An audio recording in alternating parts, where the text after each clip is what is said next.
Hebrews chapter 13, beginning in verse 5. While you're turning there, last time we started this final chapter in the letter to the Hebrews, and there's a lot of good stuff in here. This is about the behavior of a believer and some very practical, specific things in here. We are trying to paint a consistent picture of God and Christ to the world by our lives, and so we need to have the same standards. Those have to be God's standards, and in order to do that effectively, we have to live those. And so we saw back in verse 1 a continuing love. That love that we have now because we're saved isn't something that we have to fabricate. It's not something that we have to learn how to do. It's something that God puts in us. We just have to keep it and continue in it. And that love does then extend to others, even strangers, as we saw, even though, as we said, we may get taken advantage of at times. And that's okay. That's okay. As long as we're reaching out to people in love, at least we're not hiding God's love from the world, even if some take advantage of that. And then we saw the sympathy that we have for others in verse 3, where we aren't so wrapped up in our own problems that we don't care about the problems of other people. There, and it's not just about feelings. It's like agape love, which means it shows up in some kind of action there. And we saw some very practical things about marriage, what is acceptable in marriage, what isn't. And so we'll see more of those behaviors as we go through this evening. Just these couple verses this evening there in Hebrews 13:5. Let your conversation be without covetousness, and be content with such things as ye have. For he hath said, I will never leave thee, nor forsake thee, so that we may boldly say, the Lord is my helper, and I will not fear what man shall do unto me.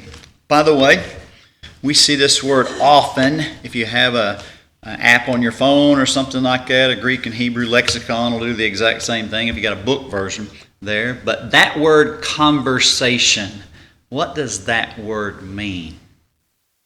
Normally, we think of conversation as two people talking to each other, or two or three people, whatever that is. That's not this word. When the Bible talks about conversation like we would talk about it, it'll talk about your speech or your tongue or something like that. What's this word? Anybody know? Your character, your manner of living. Your manner of living. The way I remember it is, it's what other people would say about you. How you live. When other people would talk about you in their conversation, this is what they'd say about Ron, or this is what they'd say about Dwayne, or whoever it is. That's our manner of living, how we appear to everybody else. And we're God's advertisement to the world. So when the world wants to know, when God saves a person, when God makes a person completely new, that's what happens when a person gets saved. What does that look like? And the world should be able to look at any Christian and say, this is what it looks like when God changes a person there. And we understand some of those changes will happen immediately. As soon as you get saved, some things will change instantaneously. We don't have to learn them. They'll automatically be there.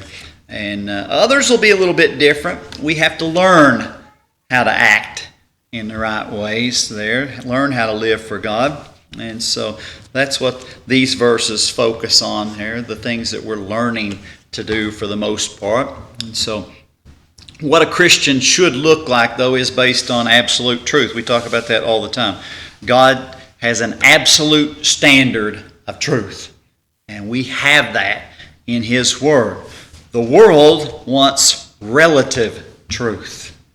Whatever the popular opinion is, whatever most people think is okay, that's the standard they want to live by there. If you ask people, what's the best pizza in the world? How many different answers are you going to get? If you ask me what the best pizza in the world is, what am I going to tell you? Giovanni's. What two toppings am I going to want on it? Pepperoni and sausage. Sausage. That's the only pizza in the world I like sausage on. I like that fine ground up kind of sausage. I don't like the big chunks that most people have. And it's a little spicy, and I like that too. So I want pepperoni and sausage, and I want Giovanni's pizza there. But what are you basing that best pizza on? Is it the best ingredients? Well, I don't care what they put in Giovanni's pizza. I don't know if it's good or bad, ugly. I don't care. It tastes good. That's all I care about, right? But, you know, Papa John's is, what is it? Better ingredients, better pizza, or something like that. That's their slogan there. Some would base it on the most cheese. Anybody like cheese on your pizza? Lots and lots of cheese. Yeah, that ain't me. I don't like that. I don't like cheese bread. I don't like cheese in the crust. I don't like that much cheese on my pizza there. But others, the more the better. And that's the way they like it there. My favorite part of the pizza, anybody know besides Sheila? The crust is my favorite part. It really is. That's my favorite part. Now, some people, anybody in here don't eat the crust? I knew there was some because they throw it out to my dog if we have a gathering at my house. I couldn't remember if it was Dwayne or who it was. But some think that's just the handle to eat the pizza. When you get done eating the pizza, you just throw the handle away. That's how they... And so it's subjective. What's the best pizza to one person isn't the best to somebody else because our standards are different. Those things can't be true for Christians. You can't have different standards. The Bible is the same for everybody. It's not of any private interpretation. It doesn't mean, you'll hear people say this sometimes, and they'll say, well, it means different things to different people. No, it doesn't. It means the exact same thing to every person. Some people will misinterpret it and twist it around to make it say what they want it to say. Now, you can apply it. You can apply the same principles to different circumstances, but the principle is the same for everybody. That never changes. And so, and you see, if we live those truths when we're witnessing to others, then it'll be believable to them. It'll be believable to them. And so we'll see as we go along. When we live these standards, they cause joy for us. They cause joy. And we've been going into great detail about joy that was lost for a time in the Apostle Paul's life and in the lives of the Corinthian believers. We've seen that on Sunday evenings. And we see things like when we sin, then God has to pause blessings. God has to bring chastening, and we lose joy. That's the process. You can guarantee those things are going to happen. When you get into sin, God's going to stop blessings. God's going to bring chastening. You're going to lose joy. It happens over and over again. But here's a few verses. There are lots more, but I just picked out a few. Here's Psalm 64, verse 10. The righteous shall be glad in the Lord and shall trust in Him, and all the upright in heart shall glory. Psalm 68:3. But let the righteous be glad. Let them rejoice before God. Yea, let them exceedingly rejoice. Psalm 97:11. Light is sown for the righteous, and gladness for the upright of heart. Psalm 119, 111, Thy testimonies have I taken as a heritage forever, for they are the rejoicing of my heart. The happiest Christians are obedient Christians. Obedient Christians. Here's a couple more verses. Ecclesiastes 2:26. For God giveth to a man that is good in his sight wisdom and knowledge and joy. But to the sinner He giveth travail, to gather and to heap up, that he may give to him that is good before God. This also is vanity and vexation of spirit. Who wrote Ecclesiastes? You remember? Solomon. Proverbs and Ecclesiastes are both books of wisdom. Proverbs is wisdom God's way. Ecclesiastes still gains wisdom, but it's through failure. You tried something dumb and you gained wisdom from that. And so they'll both end up in wisdom. One's just a harder lesson, and that's Ecclesiastes version. And Solomon knew that very well, that God is the one that gives wisdom and knowledge and joy. And he sinned and tried to heap things to himself, and it caused a lot of problems there. And he realized that was a waste there at the end of his life. Jeremiah 15:6, he says, "Thy words were found, and I did eat them, and thy word was unto me the joy and rejoicing of my heart, for I am called by thy name, O Lord God of hosts." And so God gives wisdom, God gives knowledge, God gives joy. We take in God's word, as Jeremiah says. He's giving a picture there like we're eating it, but he's talking about taking it in, making it a part of your life, like food, like we would do with food. And so that brings joy. That brings joy. There aren't any obedient, faithful Christians who are miserable. That never happens. Never happens. That's not possible. A faithful, obedient Christian has joy. And so if joy is missing, guess what's missing? Faithfulness, obedience, those things. Right? Those things have to be missing. Now we understand, witnessing, helping other people get saved, that brings joy. It really does. And Christians living in joy, those people who are happy, and they can rejoice even when everything's not ideal, even when the circumstances aren't ideal. That's attractive to people. People want to know, why do you seem happy most of the time? That's what draws people to God. That's what gives us opportunities to witness to them. In 1 Thessalonians chapter 2, verse 19 and 20, Paul, writing to the church of Thessalonica, he says, "For what is our hope or joy or crown of rejoicing? Are not even ye in the presence of our Lord Jesus Christ at his coming? For ye are our glory and joy." That's what Paul said about the Thessalonian believers. They were his joy because they were going to get to be in God's presence at Christ's return. They were saved. They were saved. Philippians 2, verse 17 and 18, he says, "Yea, and if I be offered upon the sacrifice and service of your faith, I joy and rejoice with you all. For the same cause also do ye joy and rejoice with me." Paul says, hey, if I have to suffer, if I even have to die, if it means other people can be saved, I'm okay with that. I can rejoice in that. Nothing wrong with that. We are going to be talking about money and giving on Sunday evenings in 2 Corinthians here in the next couple chapters on Sunday evenings. But here's a little preview from Romans. Some things about giving and borrowing, those type of things. In Romans chapter 13, verse 8 to 10, he says, "Owe no man anything but to love one another, for he that loveth another hath fulfilled the law. For this, thou shalt not commit adultery, thou shalt not kill, thou shalt not steal, thou shalt not bear false witness, thou shalt not covet. And if there be any other commandment, it is briefly comprehended in this saying, namely, thou shalt love thy neighbor as thyself. Love worketh no ill to his neighbor.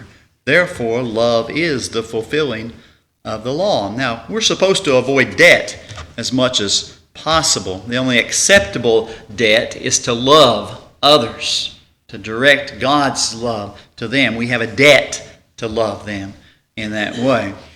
We don't have to have a laundry list of do's and don'ts for witnessing. Just love them the way God loves them.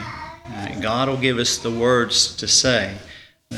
If we love other people properly, that's why he uses that illustration there from the Ten Commandments there. If we love other people properly, we wouldn't steal from them, would we?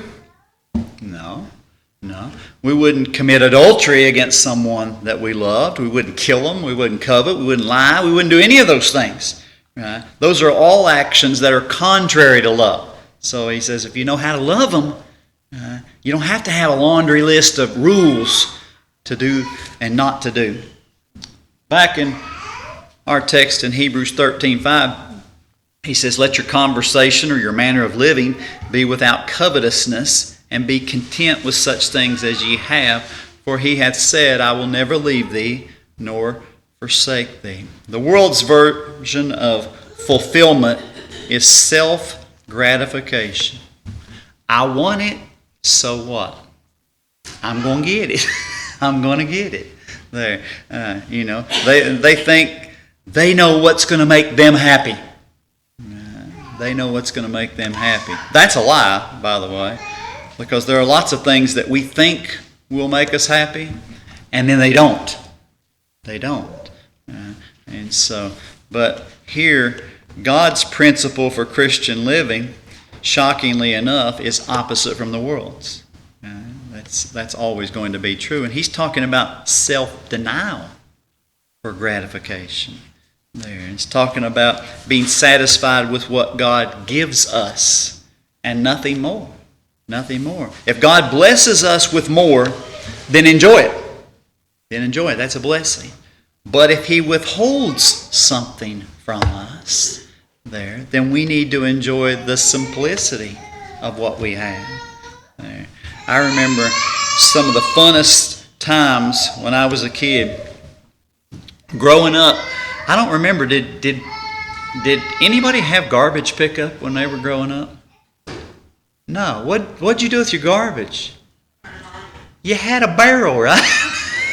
Everybody had a garbage barrel that you burnt your garbage in. I don't remember anybody having garbage pickup when I was a kid. Everybody had a garbage barrel though, and you burnt your garbage. And then once you'd burn it for so long, that thing would just absolutely fall apart and crumble to the ground, and you get a new barrel. All right? One of the funnest things I can remember as a child was when Dad would bring a new garbage barrel home. And we'd lay it on its side, climb up on the side of it, and two of us get on there at one time, and it was like log rolling. You've seen them guys on log rolling where you get up there and we'd try to see who could go the fastest across the yard. And then two of them get on there and we'd try to shake the other person off. And I'm telling you, we'd laughed and we'd fell and cracked that barrel. But it was just nothing. It was a burn barrel. You could get them. Companies gave them away. You could just go pick one up at that time. But it was just simplicity. We didn't have to have expensive toys to entertain ourselves. And that's the same idea. If God gives us things to enjoy, right, enjoy them. But if God doesn't give us those things, we can still enjoy life there. We'll never be content with more if you can't be content with a little or less. It doesn't work that way. Here's 1 Timothy 6:6-11. 1 Timothy 6:6 says, "But godliness with contentment is great gain. For we brought nothing into this world, and it is certain we can carry nothing out. And having food and raiment, let us be therewith content. But they that will be rich fall into temptation and a snare, and into many foolish and hurtful lusts, which drown men in destruction and perdition. For the love of money is the root of all evil, which while some coveted after, they have erred from the faith, and pierced themselves through with many sorrows. But thou, O man of God, flee these things, and follow after righteousness, godliness, faith, love, patience, meekness." You see the necessary items for contentment there in verse 8? What are they? Food and raiment. What's raiment? Clothes. Food and clothes. You don't even have to have a roof over your head. Food and clothing. That's all we need to be content. Who promises to give us those things? God does. Yeah, Matthew 5:30-33. You can look that up on your own. But God does promise to give us food and clothing there. Then in verse 9 there of 1 Timothy 6, he says, "But they that will be rich fall." Now he's not saying just those who are already rich. It's those who want to be rich there. Some of those people who want to be rich will get rich. Some of those people that want to be rich will stay what? Poor.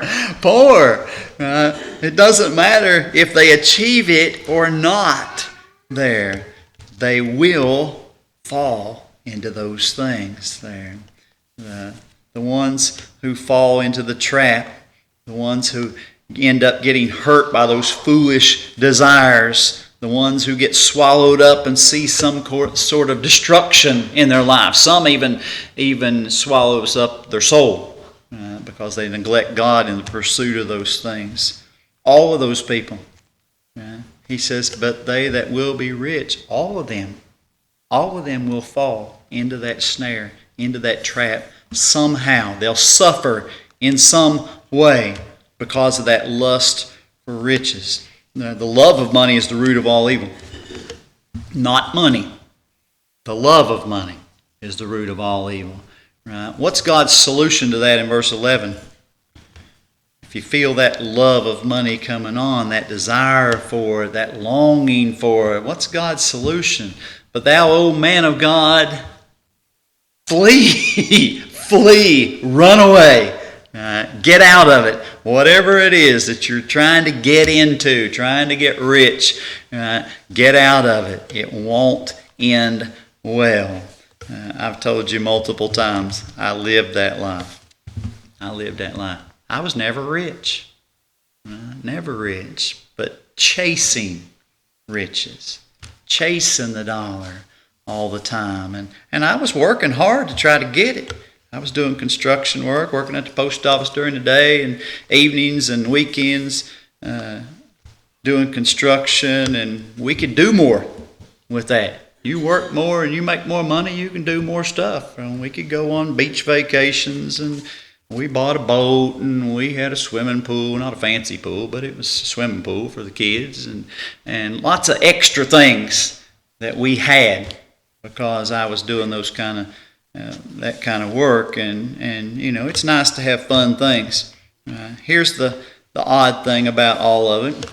We didn't lay out a church to do that. I was there 3 times a week. Sunday morning, Sunday night, Wednesday night. I was teaching Sunday school class. I was teaching junior church class. I was teaching youth group. I was singing in the choir. I was coming to practice. I was doing the whole works. Never missed any of those things. Right? I wanted to see people saved, right? And it seemed like everything was the same. Everything was the same. When your focus is always on the next dollar, how to get more, how to be better at doing the work. I only had a limited amount of time to do mine, so I had to get better tools so I could do them faster and get better at it, more efficient, and all those kind of things. And you know, you're focused on that all the time. When you're focused on that, guess what you're not focused on? God. The next person I'm trying to witness to, or whatever that is, an opportunity that God was giving me, and you look past those things and you miss them. And you know, I was trying to justify it because I said, you know, I'm working hard. I was trying to do it the right way, you know, paying the taxes. I had all them goofy city permits. Every city you work in, you got to buy a license or a permit or something. You got to pay the payroll taxes and providing for our family and all those kind of things. And, you know, you can turn it any way you want to and make it sound right. But at the end of the day, it was covetousness. And that's what it was. Just trying to get more money. Trying to have more stuff. That's what it was. And that's why God wrecked it. God had an amazing way that He did that. I built that house in Wurtland and lost a pile of money doing that. And that didn't work out. Struggled for years trying to recover from that. And then God called me to preach. And said, you're not going to have time for that. He's right. You don't have time for that. Right? But, you know, God took some things away to show me those things weren't important anyway. And, you know, some chase the dollar in less scrupulous ways. You know, they try to cheat the system and do those type of things. It's still covetousness. It doesn't matter which way you paint it. Whether you get it honest or you don't. The chasing the dollar is the covetousness. And I loved construction. I really did. I still like it. But I hated what my life had become because of that. And I'm glad that God was working on me and that he fixed it, even though that was a hard lesson. That was a Ecclesiastes version of that. I wished I'd have done it the Proverbs way, but it's very effective both ways. Both ways. In Ecclesiastes 5, verse 10, he says, "He that loveth silver shall not be satisfied with silver, nor he that loveth abundance with increase. This is also vanity." You can tell when covetousness is set in, because the more we have, the more we want. The more you have, the more you want. That's how you know it's covetousness. You won't be satisfied with silver. You need more silver. I can't remember one of those, I don't know, one of the Rockefellers or one of them rich type persons, and he wanted to make $1 million. Right? He made $1 million, and they said, "What now?" "Well, maybe another million." Right? They asked him at one point. He says, "How much is enough? How much do you want?" And he said, "Well, just a little more. Just a little more." It's always a little more, isn't it? Always. If we love the abundance, we won't be satisfied no matter how much more we have. It won't matter there. But discontentment and covetousness, those are both sins. So how do we get away from it other than the hard way like God did with me? Well, you got to identify why, first of all. Right? Why? Why do we want this? Some people like stockpiling money. They just like to see that number in their bank account get bigger and bigger, or investments or whatever it is, and they like to see that number, and it's their own self-satisfaction of seeing it get bigger and bigger and bigger and bigger, even though no one else may even know, but it's still in their heart. Still in their heart. The love of it is still there. And others add a little pride to it, and they'll talk about how much they make, or how much they've saved, or how much their stuff's worth, or whatever it is there, and how much something cost that they bought, or whatever it is. It's something they can brag about. They become kind of like King Hezekiah in 2 Kings 20. You remember Hezekiah had been sick. God said, "Get your house in order, you're going to die." Right? You remember Hezekiah prays. And he says, I've tried to do right. I've tried to live for you. And he asks God, weeps before God there, and God extends his life. And he recovers from that. And a distant king had sent a letter and had sent a present to Hezekiah there and for his recovery. And this is what happens there in 2 Kings 20, 13 through 15, when they delivered that. It says there, 2 Kings 20:13, he says, "And Hezekiah hearkened unto them, and showed them all the house of his precious things, the silver and the gold, and the spices, and the precious ointment, and all the house of his armor, and all that was found in his treasures. There was nothing in his house, nor in all his dominion, that Hezekiah shewed them not. Then came Isaiah the prophet unto King Hezekiah, and said unto him, What said these men? And from whence came they unto thee? And Hezekiah said, They are come from a far country, even from Babylon. And he said, What have they seen in thine house? And Hezekiah answered, All the things that are in mine house have they seen. There is nothing among my treasures that I have not shewed them. Hezekiah showed them everything. His treasures, the wealth of the nation, the wealth in the Lord's house. Right? He was bragging about it, wasn't he? Showing off there to a group that he thought wouldn't be a threat because they were from such a far country, such a long way off. Those are the people, the Babylonians, that would be the ones, now it'd be several years later, but they were the ones that took Judah into captivity for 70 years. And guess what happened when they came? They stole that stuff. They stole all that gold and silver, precious treasures there. And so, he was just bragging about that for no reason whatsoever. And so we need to ask these kind of questions. Why do I want this? Right? If we're thinking about trying to get something, or why do I think I need this? Right? Or why am I doing this? My papa used to warn me about sharing your money business with other people. So it was really good advice. He was pretty smart about those kind of things and about keeping those things private. And he would give me some little talks sometimes, and some of those examples, if somebody buys a sports car, for instance, if you buy a sports car, somebody's going to be impressed with that, aren't they? And they're going to, is that fast? Is it, that's pretty. And they're going to ooh and ah, and they're going to be impressed, and they're going to admire you for having it. Some people are going to do that. Now, what are other people going to do?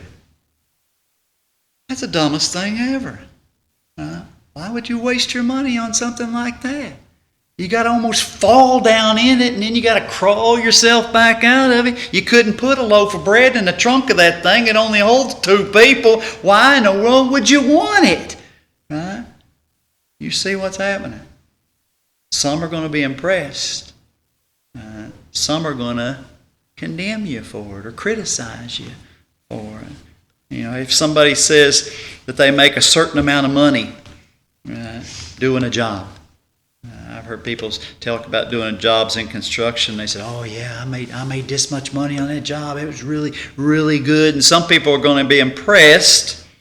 And what? Somebody's going to think, "How dumb were those people? They overpaid you." They're going to be both sides, aren't there? You're always going to find both sides of that. No matter what the situation is, some are going to approve of it and some are going to disapprove. Some will think you're an absolute genius. Some will think you're the dumbest person ever. It's going to happen that way. And so we need to understand, why am I doing this? Am I trying to impress people? Well, you're not going to impress everybody. You're going to make some people think that you're dumb or foolish, those kind of things. And so once we understand why, then we know to avoid it. Here's the irony of some of those situations. Some people will act impressed when they're in front of you, and then when they get behind your back, tell everybody else how dumb it was. I'm serious. I've heard people do that. They go up and talk about somebody's new car, new truck, and they just ooh and ah, and then they get behind their back and say, "I cannot believe they paid $50,000 for that thing. That's more than my house cost. That's the dumbest thing ever, spend that on a truck." And they'll play both sides. They'll play both sides. But we get on them little pride pedestals sometimes, and we like people to be impressed, and we just focus on the oohs and ahs, and we try to turn a deaf ear to those other things. Right? But God says, run from that. Run from that. Right? If that's why you're doing it. I heard a lady one time talking about buying a new vehicle, and she had a fairly new vehicle, and she bought one. It looked almost exactly like the old one. It was just a different color. And I said, "Why did you buy a different color?" "Well, people wouldn't know I had a new one. It looks like it's the same body style." I said, "You're serious, right?" She said, "Yeah." I was one of them people, that's the dumbest thing I've ever heard of. I was on that side of the fence on that one. How about this? Hebrews 13:6. He says, "So that we may boldly say, 'The Lord is my helper, and I will not fear what man shall do unto me.'" Our confidence shouldn't be in our own abilities. It should be in our God, the one who helps us in everything. Jacob makes a wonderful statement. Now, Jacob, you remember, deceived his father. The father was going to give Esau the blessing in spite of God's directive. He didn't have the right of the firstborn, but you remember Jacob goes along with the mother and deceives his father, right? And the mother says, "Hey, you better go stay with uncle for a while. Let him cool off for a few days, because he's going to kill you." Now, you know how long Jacob was gone? It wasn't a few days. What was it? You know how long? 20 years, exactly. 20 years he's gone. Now, 20 years later, he has accumulated a lot of wealth. He does have a lot of money in that period of time, but he doesn't have peace. He doesn't have peace. He doesn't have joy. He deceived his brother, and he'd been gone for a long time, and he decides he's going to go back home. He's going to return home. And here's what he says in Genesis 32:10.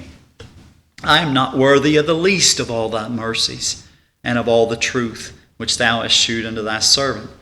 For with my staff I passed over this Jordan, and now I am become two bands. He was talking to God there. He says, I don't deserve the least of it. I don't deserve the money. I don't deserve to be saved, right? Let alone any blessings from God, but God still shows them to us. That should give us contentment. We have way more than we deserve from God. If we got nothing from God in this world and we still got to go to heaven, we got more than we deserve, didn't we? Amen. Amen. Far more than we deserve. Right? It's surely worth sacrificing anything here to have heaven. Everything here. Right? How often does God say to give up everything? Not very often. Not very often. You see a few people, the rich young ruler, go sell all that thou hast, follow me, and you'll have treasures in heaven. Why did God tell him to give up everything? He doesn't tell most people to give up everything. His money meant what? Everything to him. Everything. You ask, why did God ask Abraham to offer Isaac, to sacrifice him? Because Isaac meant what? Everything to him. That's what, God, of course, didn't allow him to go through with that, but, he had to know. Is Isaac the most important thing? Is Isaac everything to you, or is God everything to you? That's the picture. Colossians 3 and verse 2. He says, set your affection on things above, not on things on the earth. And he's talking about the difference between true riches, what's really important, what's really going to last, those things that stick with us. Had a little boy in Vacation Bible School. He's been here for the past few years. You all know who I'm talking about. Most of the time, he just looks unhappy. You know what I'm talking about? I mean, he's kind of got a scowl on his face, or he's pouting about something, or he's not getting his way. And for the past, 3 or 4 years, I mean, he just seems like an unhappy child. A little bit spoiled, but he's just unhappy most of the time. And this year, the first year I've seen him smile. And he smiled a lot. He really did. And he didn't sing with the other kids when they sang, and he didn't do the motions like the other kids did. But he'd sit up here on the front, and he'd watch them, and he'd get tickled, and he'd smile, and he'd hear some of them singing real loud, and he'd get tickled and smile, and he was engaging at least, and he was at least happy there. And one of the nights we do the little drawings, the tickets, and give away the prizes, and we have some odds and ends they send in that starter kit, and one of them was a little zip-up case, and it has the Junkyard Redemption theme on it and those kind of things. And most of the time the kids wouldn't pick that, as a prize. And they'd take the dart guns or the Nerf guns or the footballs or that kind of stuff. And I thought, well, I'm going to give that thing away. Ain't no sense in taking it home and let it sit in my attic or something like that. And so I'm going to give it away. And I set it up there on the altar rail, and they were picking their prizes. And when he got drawn, he was carrying this stuffed Spider-Man. And he came in the first night carrying that stuffed Spider-Man under his arm. And I said, oh, man, is that Spider-Man? He said, baby Spidey. That kind of that hateful. Okay. I'm thinking, well. And I just said, oh, okay, baby Spidey. And he carried it a couple nights and carried it in here. And when he come up here looking at the prizes, and I pointed to that little case over there, and I said, I bet baby Spidey would fit in that case. He went and grabbed it. He took it back to the pew. He was so excited, and I was just glad to get rid of it. I figured it'd be the last one. Somebody would have to take it, and he was pretty excited about it with it. And everybody was leaving that night. And I saw him, like I said, he was smiling a lot during Bible school, but I saw him, he was getting ready to leave, and his mom was back there, and they were gathering up her stuff, and he had already zipped up baby Spidey up in the suitcase, and it fit. And he was back there scowling. And his mom said, "What's wrong?" He mumbled around. And she said, "Who?" He mumbled something else, and she pointed at me. She said, "Him?" And he said, "Yeah." And he said, "Well, he's right there. Go tell him." And I thought, oh, what's he not happy about? And he runs up here, and I was standing right down there. And he runs up there, and he grabs me around the legs and hugs me and says, "I love you." You can't put a price on that. You can't. Of all the things that stick with you, that sticks with you. And like I said, you see kids come and go. They grow up, and some of them, they just don't seem happy. They don't seem happy, but you still pour God's love into them. You still love them the best you can. And every once in a while, God gives you something, a little blessing, before you get to heaven and see what kind of effect you have on them. And, it's like seeing somebody saved. You can't put a price on that. You can't. You can't. It can't be bought. Can't be bought. There's nothing that compares to it. There's no joy like that of being able to see somebody saved. And those are the things that we should be attached to. Flee the garbage of the world. We don't need any more money. We don't need those things. If we can take care of ourselves, we can take care of our families. Right? If God gives us more, we'll praise the Lord for that. Enjoy it. But if God doesn't, don't just chase the dollar. Don't chase that life. It's a miserable life. It'll steal our joy. So we'll see more of this next time, Lord willing. Any questions or comments for this evening?